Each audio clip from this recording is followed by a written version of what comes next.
Hello, and welcome to another episode of Shootin with the Scotts. What's going on, everybody? I am one of your hosts, Mrs. Sharon Scott. Please get it right. We haven't been married for 2 years. I didn't even say it like that last episode. I'm the co-host, Peter Scott. What's up? What's up? And we are here weekly to shoot some shit, answer hypothetical questions, talk about whatever comes across our mind this week. Drop down in the comments if y'all got some questions we should be pondering over, or you want us to discuss on said episode. Or if you just want to know more about us and what we do and what we think about certain things. That part. So, as always, we are going to start our episode with our roses and thorns from this past week. I'm going to slow down. Take your time. You didn't do your verbal cardio exercises? Nah. I didn't, and also this is the first time I'm wearing a robe bra all week, so my already compressed lungs is a little more compressed. Right. So deep breaths, shoulders back, head up. There you go. Whatever. Deep breaths. Yes. So roses and thorns. Mm-hmm. Let's get into it. I'll go first. Okay. I have a thorn. That's the only thing I got. Really? Gosh. Oh, yeah. Yeah. Okay. So my thorn, I'm going to start with my thorn. My thorn for this week is that my therapist is leaving her practice. So funny like that. It took her a while to find. This is my second therapist, so now I'm about to be on the third. But I guess a good thing about it is that I feel like I'm handling it a lot better than I thought I would. Right. Usually I have a habit of catastrophizing, and this is something my therapist has also told me. Right. I immediately go to the absolute worst case scenario. There's nothing in between, nothing good can happen. It's just only the worst things. Yeah. So. That has to happen. Right? So, but I didn't do any of that this time. She was just like, I'm leaving the practice. And I was like, okay. What does that mean for me? And then she was like, well, if there's somebody within the practice that you would like to continue on with, reach out to them, let me know so that I can, let the director know and all this other stuff. Oh, so it's not just her? No. Okay. It's a group of therapists. All right. Didn't know that. Yeah. So I'm looking through and trying to figure out, I'm trying to be open-minded and not too picky because I feel picky. It's your therapist. I know, but you better be picky. But you were picky with this one. It turned out well. You're right. But what I'm saying is that I could be writing somebody off that could be good for me for superficial reasons. Okay. So whatever. It's my podcast. So and this is superficial, but I don't necessarily want an African therapist. Okay. Because I don't know why, and I don't know. I feel like, I don't want to say it's a language barrier because it's not. I feel like it's just the demeanor. Sometimes, I feel like sometimes... That's too stern. Yeah. And, I don't want somebody who's going to be like, nah, you being dumb. I mean, of course, yes, be like, nah, you being dumb. But, be nice about it. Be nice about calling you dumb. And I don't think, speaking purely from my experience and the African people that I have come across, I'm a little intimidated. And... so that's one of the things that I'm trying to reconcile with is all right, maybe give somebody a chance, because I said, that might be what I need in my life at the moment. Might need somebody stern, but you also never know. They might not be right, and that's another thing. So it's just I don't want my own prejudices to stop me from getting good help, but I'm also I don't want to go into something already uncomfortable. I hear you.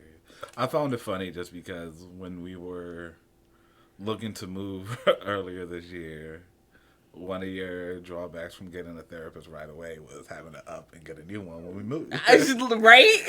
And I'm like, all right, well, so I gotta up and get a new therapist. Yep. So, the irony. But it's just like, you know, I'm grateful because I feel like God's plan is better than my plan. Like, I would love to have stayed with my current therapist forever, but this might be the catalyst. Right. So this might be the catalyst for something better to come along in my life, although it's uncomfortable right now, and although I don't want to look for another therapist. At least I don't have to go searching completely from scratch, and like I can move on to somebody in the practice. And then like, excuse me, I'm exhausted. Is she gonna like pass on her notes? And that's what I really want to ask her, because I don't want to have to rehash. Like, I feel like I've made so much progress, and I have to rehash all that shit all over again with somebody new. Like, so that's why I'm hoping, and my first goal is to stay inside the practice. Mm-hmm. That way, my current therapist could just be like, "All right, here's the notes. Here's all the shit that we've talked about. Here's been her homework assignments and what we've been working on," and pass that on to somebody so they can kind of like keep it going. Gotcha. Yeah, so it's definitely my thorn, and I'm bummed out, but I'm not like, oh my gosh, the world is ending. I hear you. So yeah. It's not the end of the world. No, I just gotta find a new therapist and keep it moving. Yeah. Yeah. So my rose for this week is that we, I feel weird saying I because I'm not in this like alone, but we have made it to week 20 of the pregnancy. Yes, halfway there. And we are halfway there. I'll go ahead and piggyback off of that rose thing. Yep, we are halfway there. Yes. How's it feel? You're rounding out more, your boobs are filling up more. Yeah. It's just like, I don't know, I feel her starting to move around a little bit more, and it's just like, okay, they, quote unquote, all the like forums and apps and shit that I've been in, they say that you're not supposed to feel movements at first until like week 16, 17, 18. And then they're like, you won't necessarily feel consistent, like everyday, all day movements until weeks like 25 through 28. Gotcha. I feel like I felt this little shorty movement since like week 11, but it may have just been gas. May have just been gas. But I feel like I've constantly felt her movement. And it's not like an all day, everyday thing. Like, I'll feel her move one day and then like won't feel her again for another couple days. I definitely felt her once. I had my hand on your stomach and I was talking to her. She right? Punched my hand. Like, get off me. I was like, all right. But I definitely feel her like a lot more constant as we've gone along. Yeah. And just being 20 weeks is like we're halfway there, and it's just like and I was saying to Peter, it was weird, but I was like, as much time has passed already, it's only the amount of time that we have to go until we have like a whole nother human Earthside to like. But you also got to remember, we weren't very conscious of those first 2 months. 2 months, 10 weeks, like month and a half. But yeah, so that is very true. We are actually going to feel that month and a half. Right, right. And then it's also like I've had to like, my body image has always been like a thing for me to be conscious about. So I always have to like, and it's honestly really true what people say. It's like every body is different. Everybody carries a pregnancy different. And it's like sometimes, and I've made myself like start taking pictures more often. Because for a while I didn't take any pictures because I was like, I don't feel like I look pregnant. Like I feel like I just look like I ate an extra cheeseburger and got a little bit of bloat or like gained a pound or two. Like, but you also didn't see what everybody else saw when they told you were losing weight. That is also very true. That is very, very true. And that's why I've like made myself start to take pictures more often.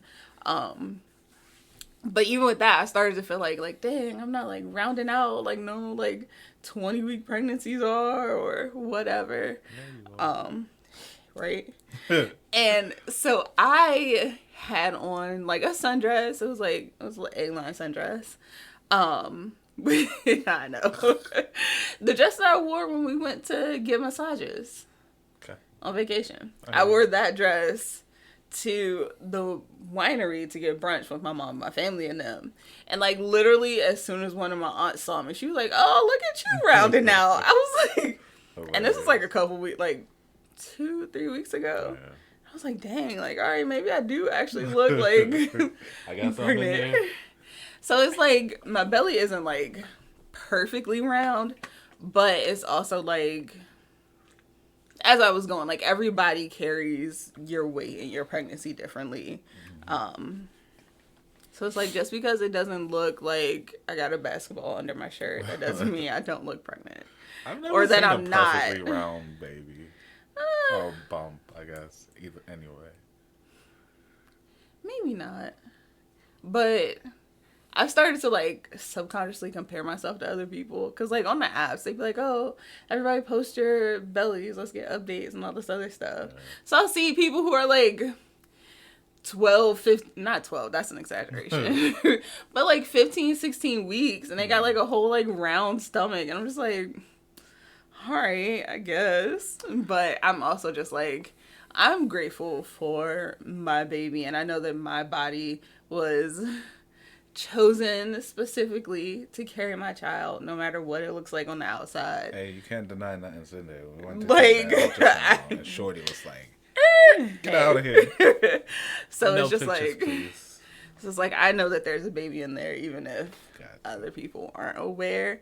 And I am grateful. I'm grateful, and I'm making myself refocus on being grateful for the fact that my body is actually doing this and like being, you know, changing the little ways that it is and carrying the gift of a human. Yeah. So. I'm happy for you. Thanks. Say whatever. No, that's great. Like I said, I felt her moving around in there when I was talking to her. So that was neat. But yeah, I mean, I see the changes in your body, but I look at you every day. Yeah. And that was another thing. I was like, it's hard. And I was talking to my sister about it. Like, I was crying. Like, I had a whole ass emotional breakdown one day. But I was just like, you know, and she was like, no, like, I can really tell. Like, I can really see. And she was like, go back and look at your weekly pictures. Like, she was like, because I had to do the same thing. I didn't think that I was growing or getting that big until I went back and looked at my pictures. Where was I going with this? Shit. I see your body every day, so yes. So I was like, you know, I guess it is like, and I went back and looked at the pictures, and that's what prompted me to start taking more pictures. And I was just like, it really is hard to see your body changing when you look at your same body every single day, like. Or when you don't look at yourself every day, because or when you don't look at yourself. Body dysmorphia issues. Yes. But yeah, that's good. Well, yep, that's my rose. Gonna piggyback over that one. Thorn for the week is my back just decided to start hurting out of nowhere on Monday. Man. Literally out of nowhere on Monday. Granted, well, a few years ago, 2 years ago, hurt my back doing the most basic of shit. Nothing. Most basic of things, living, was basically bedridden for a week. Yeah. Had to get cortisone shots on my sciatic nerve. That's pinched now. Nothing was really working, pain pills or whatever. And Sharon just one day was like, I was researching stuff. Licorice tea helps with the inflammation and will bring down the swelling in the area, so you're not really feeling it. You know, I was like, nothing else working. Never. Might as well. I don't believe in this hippie shit, but let's go for it. It's not hippie shit. It's just alternative medicine. Let's go for it. But it worked. It worked. Like, I drink it like every other day. Well, Monday, Wednesday, and Friday. I drink, add licorice root to my tea. And like, for like a year now, pain has been more or less non-existent. Mm-hmm.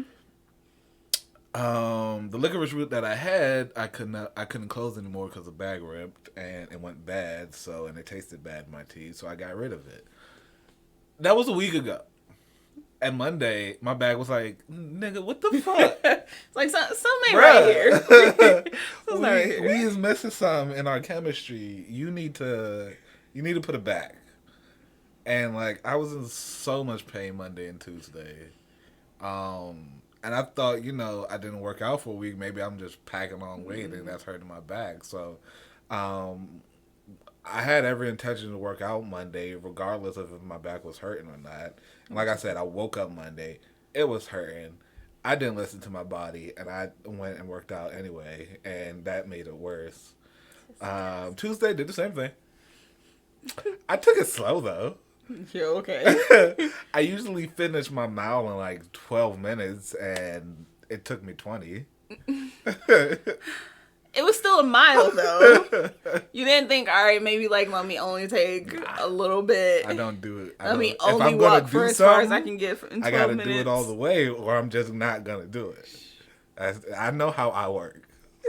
If I'm gonna half-ass it, I'm just not gonna do it. Mm-hmm. It took me 20 minutes to finish that damn mile Tuesday. The sun was coming up. That's how I knew it was taking me a while. But yeah, ordered the thing, got my licorice root Wednesday, and literally within like 4 hours, the pain was gone. Basically gone. I feel great today. I worked out, had no problems. Well, I mean, I feel it a little bit just because I have to be consistent with putting it in my tea. So tomorrow's Friday, gonna be drinking it again. But yeah, it's my thorn. Literal thorn in my side. Yeah. I'm too young for this shit.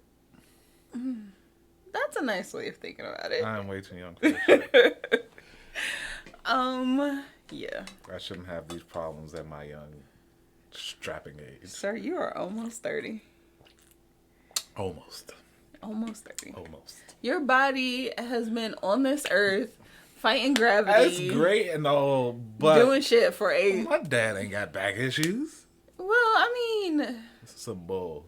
That's what this is. I literally freak accident. Worst luck ever. Yeah. I gotta deal with this shit the rest of my life now. I feel like, excuse me. I feel like you either have like the best luck in the world or the worst luck in the world. Like there's no in between. And I feel like it was around that time I was talking to you. I was like, you know what? I'm due for some bad luck. Things have been going real great for us. We got married, got our apartment. Yeah. I'm due for some bad luck. It happened. Jeez Louise. But things are back up on the decline, so I hate to see what the downhill is gonna be like. Don't say that. Everything's good and great. We are putting only good thoughts in the atmosphere. My snake eyes will be in the next whatever. Please don't. So. As long as that shit, no. As long as it's a body injury for you and not for me. Oh, man. So, yeah, that's my thorn. That's some crap. But you got licorice root tea back in your system, man, and it's working. Getting better. It's just, I got forever. Oh, I should probably give Grandma Pat some. So my grandmother also has issues with her back, and she went to the doctor, and the doctor was like, I mean, everything looks fine back here, but she is always in pain. Always in pain. So I should probably suggest that to her. Like, it's inflammation, swelling, some shit. Dumb. I just want to, trade it in, get a new one. Can I get an upgrade, God? No. Upgrade for your back? Yeah, you got new parts, right? These COVID babies gonna be indestructible, right? Can I just get some COVID baby cells? So, if we do blood... Yes. Eat the placenta. Let me do that. Maybe that'll help me out. I mean, if you want, for real, you can get your placenta made into, like, little pills. Mm-hmm. You already take vitamins. I want to jerk it. Now, jerk season. I was I know how it sounded. Had to clarify. Stay with me, y'all. Yeah. Oh man. I want to cook it. Okay. It'll be interesting. That's not what I thought when you said jerk it. I was like, you ain't gonna get nothing out of it. Hilarious. I know what I sound like. Make sure I clarify that quickly. Yeah. So you can some people, and also some people just like I said, just take it home and cut it up and eat it. Yeah. That's probably what I'm gonna do. Really? Put some jerk seasoning on it. Yeah. Look it up. But you're gonna dry it out. Okay. That takes all the nutrients. It's gonna be more like a saute than a. Okay. I'm gonna do me. I'll let you do you. I'll taste a little bit. So that also goes into our topic for the day. Oh, okay. Kind of, sort of. I'm gonna make it work. So I have been reading a book. I have been doing research about watching podcasts. Really? No. Okay. I mean, nothing that we haven't watched. I mean, they knew parents, but not too. directly. So I've been starting to do some research. And that's another thing. I feel like now that I'm 20 weeks and officially the halfway point, I'm like, all right, we real life need to start going on hospital visits, which I don't know how that's gonna work with COVID. Hospital visits. Yeah, so you go to a hospital, see what their labor and delivery unit is like, see where you'll be delivering, talk about any policies, things like that. Hospital visits, finding a pediatrician, kid doctor. Somewhere close because I'm not taking her to Greater Washington. No. It'd be nice. That's where my doctor was, and she was my pediatrician too. And became my adult doctor, but that's far now. That's very far now. So finding a pediatrician. I might talk to my cousin about that. So all those good things. And I've been reading a book about developing my birth plan. Right. So essentially, for those who don't know, a birth plan is kind of self-explanatory. It's a plan for how you anticipate or how you want your birth to go. And it covers a lot of different things, like whether you'll get an epidural, which is a pain numbing painkiller that goes into your spine, how you plan to deliver, if you plan to deliver on your back or on your knees or on your side. It talks about everything like that. And the reason I was talking about blood, so you can, one thing that I didn't even know was possible until reading this book, and also a little bit of TikTok. I didn't know that you can delay the cutting of the umbilical cord to your baby. So I've heard of that. Really? Yeah. I've never heard. I did not know. It's just one of those random things you hear people talk about. Gosh, I didn't know. But apparently there's still a lot of nutrients that's in the cord blood, and it's not all the way finished pulsing from the placenta to the baby. When you cut it immediately after the baby is born. So if you wait a couple minutes or two, the baby just gets a little bit of extra nutrients from the placenta. And it helps them adjust to being out of the womb 6 foot tall. A little bit more. And it just adjust. Yeah. That's how you have giant babies. Hilarious. Stay there a little extra longer. So I've been looking and starting to, put thoughts together on how I would like for our birth plan to go. And I have some questions for you as my support person throughout this whole thing, where I'm going to need you to be specific. But, so... Making me think. So I envision, of course,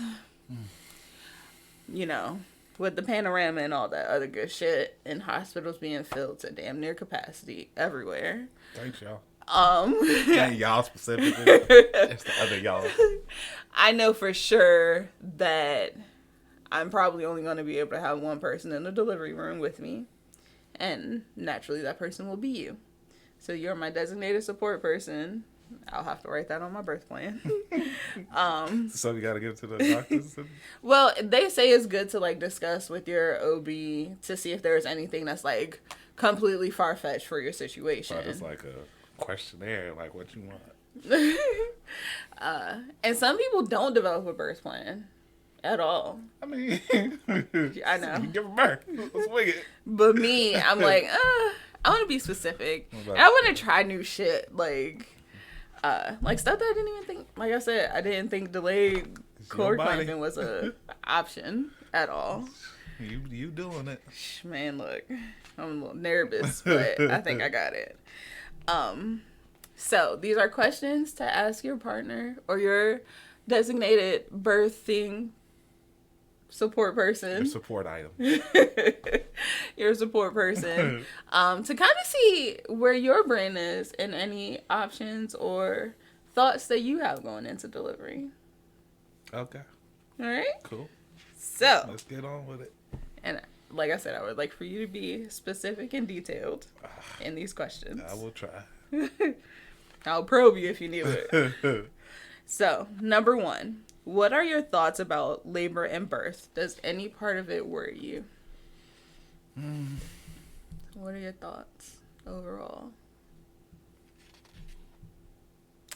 I mean, only concern I have is probably a concern anybody my complexion would have. You know, the actual care for the wife to make sure the nurses and doctors are tentative about what's going on, and they will listen to the person who is doing the birthing, and not just assume they know what's going on because they've done it. Yeah. But other than that, I mean... So any medical malpractice because I'm a black woman? Pretty much. That's about it. Okay. My highest concern. Now, do you feel confident in your ability to stand up and be like, nah, y'all niggas got me fucked up? These niggas got me fucked up. No, but yes, because most practices or doctors would say if something goes wrong, these are the few times where my mind goes to the extreme. Say something goes wrong and they have to choose who to say. I'm like, I can have another baby. Yeah. I would like it for you to, my wife's there, make sure she lives. I have a dump for babies, I'll bring it. Oh my gosh. No? Okay, too much? My bad. But stuff like that, they will have more of a, they would more side with, let's say, the baby or all that crap. And I'm like, okay, but I don't plan on being a single dad, so save my wife. But yeah, that's about it. Okay. Just malpractice issues. Gotcha. But I'm not worried about our doctor. Nah, our doctor's pretty cool. But the way he shits on his nurses. It was only that one time. That one time. Okay. His students, though, I'm like, they there. All right, we cool. Yeah. Okay. How do you think you'll feel seeing me uncomfortable? You're fine. What? You're fine. Let's get this done with. If you ain't dying, push. Let's go. All right. Look, the hardest part about all of this is going to be the long labors. You know how, I'm not going to say impatient, but if things take too long, I'm just like... Impatient? We going on hour 2, woman. What's going on? Bitch. I can almost guarantee you labor is going to take more than 2 hours. We've been here for a while. This is it's gosh. lunchtime. What is happening? I will cut you if you eat while I'm sitting there in pain. But harsh. You an asshole. You an asshole. But what's the question? How will you feel seeing me uncomfortable? Glad to know that my pain is a fucking joke to you. Look, that's how I will be distracting you from your pain. You're right. Cracking jokes, making you laugh, distraction, pivots. Yes. The less you focus on it, the less it'll probably be uncomfortable. Am I excited for you to be uncomfortable? No, but I'm. If it has to be, it's gonna be done. It's not. It's not even a have to. It's you're gonna be uncomfortable. Mm-hmm. There's little I can do about it. You're right. Other than distract you. And honestly, I think that's why I'm grateful that I'll have you there as my support person. Because it's like, I know when push comes to shove, you'll, again, as much as it'll annoy me, you'll crack a joke and I'll laugh. And I'll be like, but this contraction hurts. So. Oh, man. All right. You want a sugar cube? All right. Next question. And this one I feel like we kind of discussed last night a little bit.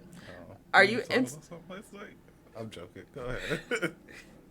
Are you interested in taking prenatal education classes with me? Oh, yeah. I actually yesterday there was a point where what point do we start taking birthing classes and all of that stuff? And I'm like, technically in this day and age you don't have to take birthing classes. Everything's on the internet. But you know, I like being taught. Maybe that's just being in school. Yeah. A lot. A lot. And I think that's one of the things I'm going to start looking into, seeing if like in our area they have some like birthing classes. Free, but I doubt it. They might be at community center. That is a good question. But yeah, I'm willing to learn. I want to know what's best to make you as comfortable as possible. Mm-hmm. And all that good jazz. Like, we got a massage on our vacation, and the massage lady was telling me, the further and further you go along to, like, if you need massages, what areas to stay away from, how to help take some of the stomach weight off of you once you get further along and all of that stuff. I'm just like, yes. And I remember it because I'm like, all right, locking that in there. And that in that file, easy access. Yeah. So, I feel like I do, like... And sometimes I'll, like, lift my stomach up a little bit because it's like I can start to feel the pressure of her let me know. On my lower abdomen. I got you. We'll work some stuff out. I had another question, just an off-the-top question. Oh, you know better than that. Gosh. Okay. Okay. Maybe it'll come back to me. So this one I want you to really get specific. Okay. And... Again, there are a lot of things that I didn't know that I didn't even consider. Mm-hmm. But just think of it as anything goes. Anything that we ask for goes in the hospital. How do you visualize... How do you visualize us in our space during labor and on the day of birth? Like, if you could close your eyes and imagine what labor and delivery would be like, how do you imagine it? And don't say less than 2 hours. No. Well, man, obviously, it'll be nice, but doubt it. No, I mean, really just what you've seen on TV or what you've experienced. Like, really? I don't have any specific set way. I mean, if something happens and we come across $1 million, then, you know, sweet, your wing, you know, we get in the Fly me to another country if we come across $1 million. You know. Fly me to another country. Top tier, but, you know, in our tax bracket right now, you know, blue and white polka dotted gown, green hospital bed, you know, the standard. I ain't got really, you know, not much. You know, you said you don't want to give birth, you know, the standard or incorrect way. I'm not giving birth on my back. At that point, the image is gone. It's like, okay, you're not on your back. I'm not holding your hand up here. Like, good, yeah, do you? So I was gonna say, so that was the thing. Do you imagine yourself, like, even if I am on all fours, say so. Do you imagine yourself up by my head, holding my hand, rubbing my back? Or do you imagine yourself, like, down near where the baby's coming out, by my butt? More so, like, probably somewhere in the middle. I'll probably go back and forth. Yeah. Like, can I catch it? I want to catch it. That'll be nice. But if I can, that'll be nice. That's something else to include in the birth plan. Mm-hmm. If you want to catch the baby, or if you want like your spouse or somebody else to catch the baby. Gotcha. Yeah, I want to catch the baby. You gonna catch the baby? Yeah, I get first contact. It's gonna be bloody and gory and all that other stuff. I get first contact. Okay. Okay. So, I want to talk a little bit about what I imagine. Oh yeah, go for it. So I imagine, of course, I want to. So they say, not they. I want to labor at home as long as possible. Okay. Our hospital where our doctor is delivering is like 30 minutes away. But I think we'll make it in good time. They say like the ideal time to leave is if your water immediately breaks, because some people say when your water breaks, some people don't. But when your water breaks, it has a higher risk of infection. So that's why they say go to the doctor, be in a sterile environment. So it confuses me. It's like sick people go to hospitals. How was that? Okay. Continue. But if my water does not break and I just have contractions, then I want to labor at home for as long as possible. Like walk around, manage the pain, until, and like a good rule of thumb is until your contractions last for 1 minute, 3 minutes apart for the course of an hour. Okay. So 3 to 5 minutes. So 1 minute contractions every 3 to 5 minutes for a whole hour. Gotcha. After that happens, that's when you know that it's time to go. Okay. And of course, go to the hospital, get there. That can happen before and after your water break. Yep. So some people start to have contractions and go into labor before their water breaks, or some people, their water breaks, and then they start to have contractions. I have another question. When does labor start? When you start to have contractions consistently. All right. So now I see why it's like 1 to 2 hours. Right. Right? Okay. And then, like, your cervix starts to dilate and the baby starts to move down into the vaginal canal. It's a whole thing. Gotcha. So, once and even while we're home, while I'm laboring at home and while we're at the doctor's office, I want to have, like, a designated playlist to play just to, like, either take my mind off of things once things get active and rolling, or just to, like, keep me calm and in a good headspace. All right, queuing up all the lo-fi. Gotcha. And preferably in a nice, cool environment. I do not want to be hot. It's going to be winter. I know, but I don't want it to be, like, hot in here. Like, a solid, like, 70 degrees. Okay, it's going to be cold. It's not going to be cold. Okay, in January. All right. I got you. Don't worry. You'll be fine. I want the AC on. And then specifically, or that. And then specifically when we get to the doctor, when we get to the hospital, I want to ask them to, like, dim the lights a little bit. Because I don't want it to be, like, super bright. It's just going to, like, I want as less irritants as possible. You want to be as least agitated. Yes. Gotcha. I want as less irritants as possible. Because I also intend to have a natural birth. And it's like, I don't want an epidural to be my first. I want an epidural to be like my last resort. Like, I want to try, walking around, counter pressure, whenever I'm having a contraction, you put pressure on my lower back to kind of, like, offset the pressure a little bit. Okay. So, like, I don't know how that works, but okay. The pressure's in my uterus, which is in the front of my body. Okay. I got you now.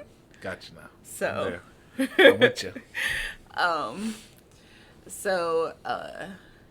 I want to do, like, counter pressure, walking around, standing up, bouncing on a ball, like, things like that to help relieve the pain of contractions. Gotcha.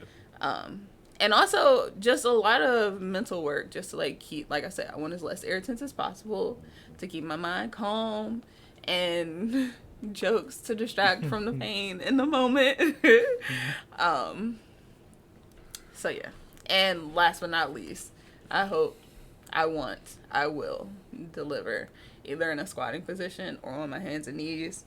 I refuse to deliver on my back. Gotcha.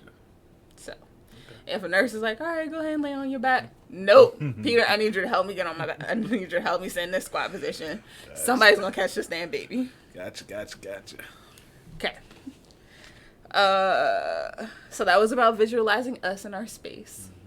And as far as you, I agree with the back and forth. Like, it would be really neat for you to catch the baby and be like, oh.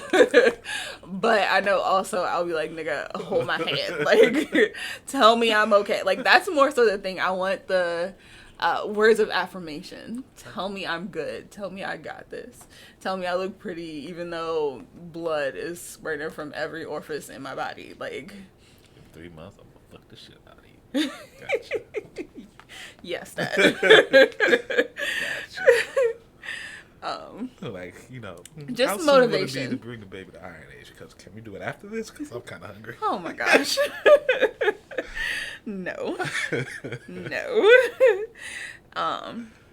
So how do you feel about the active or passive role you will be taking on?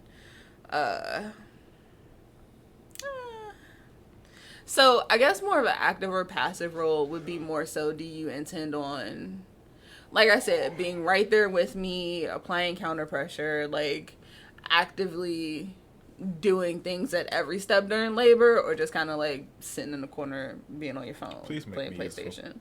Please, man. I don't want to just be there like, you okay? All right. You're just scrolling, just swipe left, swipe right. Swipe left, swipe right. You're just playing Subway Surfers and distract from everything. Like, you know, I can't do nothing. You know, no, put me to work. Make me useful. Yeah, I definitely want to be doing something. Okay. All right. And the last question, which we kind of sort of got into it. How do you feel about the other members of the birth team and their roles? So, of course, other members is just like the doctors, the nurses.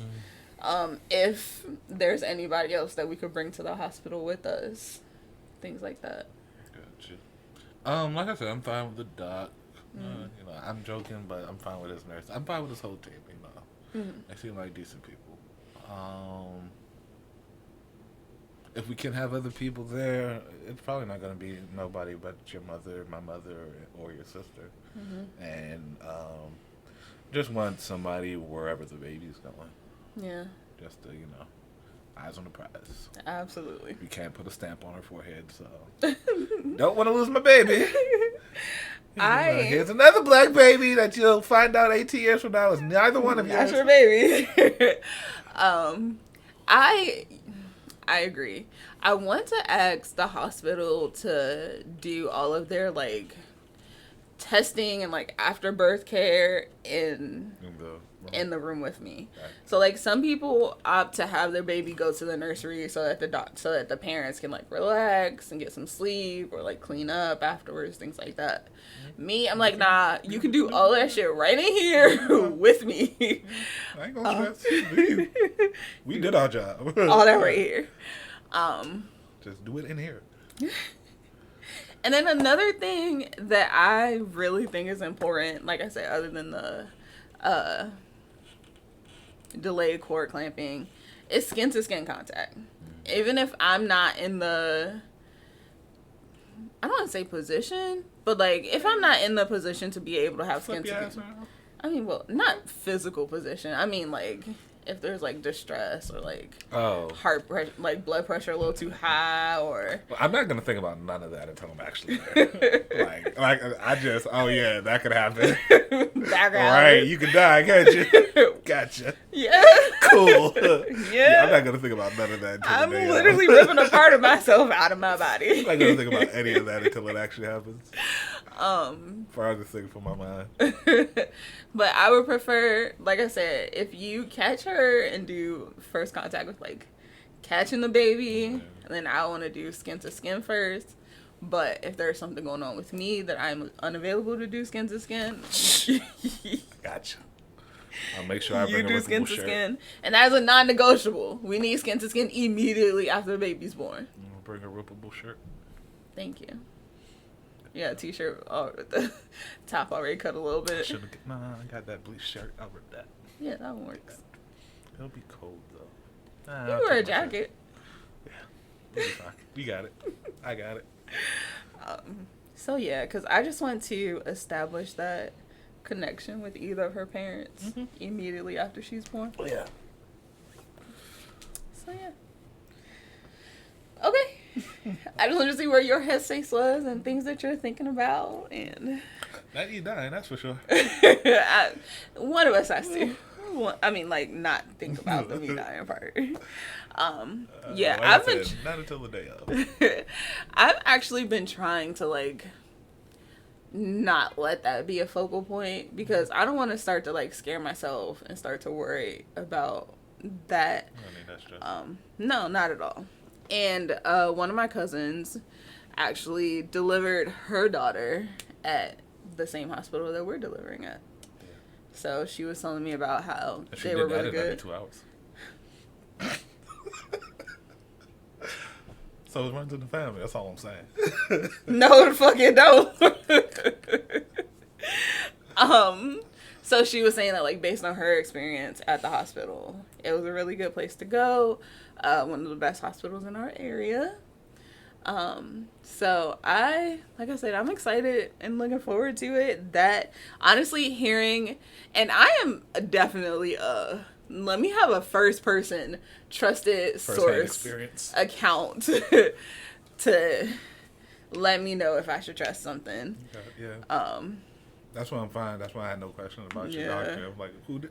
All right, we're good. I don't care. It's fine. So that like helped alleviate a lot of my birthing anxieties. The doctor is hilarious. He is so funny. He is so funny. So yeah, so I'm just looking forward to it. And like I said, now that we are at the halfway point, these are things that seem a little bit more real to think about. Like, all right, we'll be there before we know it. Yeah. We'll be there before we know it. It's exciting. Right? I'm just like, I don't show it physically, but I'm excited. Yeah. I still don't remember what my question was for you. I know you don't. I told you it was a bad idea. It's gone. You know better than that. I was mid-sentence. I couldn't write it down mid-sentence. You switch immediately. So yeah. I hope that as we continue to go on, we can continue to talk a little bit more about our birth plan, about things that pertain to... I feel like this is turning... I mean, well, it's not turning into. It's a part of our life. The funny stuff and the parenting and childcare stuff. It's not all going to be parenting and childcare, but it was today, so it is what it is. Hey, that's the most important thing to us right now. Yeah, definitely. I guess to close out, any weird thing that has surprised you so far about pregnancy? Yes. Wi-Fi symptoms. And yes, I'm calling it Wi-Fi symptoms. I don't care what is the technical term. Pseudo symptoms. Wi-Fi symptoms. This bullshit. That's what, like, I've told y'all before. I would say, explain for the people who might not know. Everything that's growing on her has been itching on me. 2 days ago, my nipples were itching again. They never itched. The fuck is that? And I honestly think my back hurting is her problem and not my problem. Mm-hmm. So, yes, I stopped drinking my licorice tea for a little bit, but it's been a week after like a year of consistently doing that. It's some bullshit. So, it probably, it's her fault. It's my fault. Not you, her. Oh, okay. The other her. The baby her. The baby her. So, yes, weird shit. I didn't even know that was a thing. I didn't know how real it was either. Just a mo. Gosh. I'm like, can my beard grow? Can those things happen for me? I feel like your beard has been flourishing a little bit. That's just because I haven't cut it. That's the longest I've had my beard. Really? Like consistently growing it, yes. Huh. Because I cut it every spring. So. Oh, that is true. You missed it. Yeah. Ah. So yeah. Okay. That's about it. I feel like you've gotten it trimmed up, though. Just shaped up. The outside shaped up. I've never gotten it trimmed down yet. Okay. For me, I feel like it's two things. One, I feel like... Sorry, go ahead. One, I feel like my BO has been on 1,000. Like, I have never had to wear... And I don't do much throughout the week. Like, we're in the house most of the time. But, like, I've legitimately had to, like, put deodorant on while I'm walking around the house. And just... I've been gassy. Yeah. I haven't really changed my diet, but that's probably another symptom. I was gonna say, that's another thing. Man, my farts. I farted in the shower one day and apologized to myself. Like, that shit stunk so bad. It was so bad. But yeah, that. And for me, all of the changes that my nipples are going through. Like, I did not expect my areolas to stretch out as much as they have. Like, I expected that, they're gonna get dark. Like, of course, everybody tells you that part. But they just, like, spread out. And I'm just like, how? Like, how? That's why they say Cardi B is like a pepperoni. Hilarious. Like, spread out. And then it's like, whenever I get cold, my areola gets as hard as my nipple. Like, it's, like, physically just, like, tightens up. And I'm just like, what is that? What is that? I love the changes. That's like the top 3 words. Like, everything else, I'm like, this is run-of-the-mill type shit. Like, but then farts, that shit stinks. Like, I don't know what it is. Like, it smells so bad. Between the farts, the BO, and my dang nipples. I'm just like, I'm not prepared. Not prepared. But apparently I am, because it's happening and we're going through it. You'll be alright. So, thanks for tuning in to this week's episode of Shootin with the Scots. Right there. Like, in those, 2 seconds, I almost fell asleep. Jeez Louise. I'm tired, y'all. We're going to head out so that Peter can get a nap, or... I still got to work out one more day tomorrow. Oh, so, not a nap, because you're going to bed at 8 o'clock. Yeah. It's already 5:30. So, thanks for tuning in to another episode of Shootin with the Scots, and we will catch you all next time. It's been real, y'all. Bye.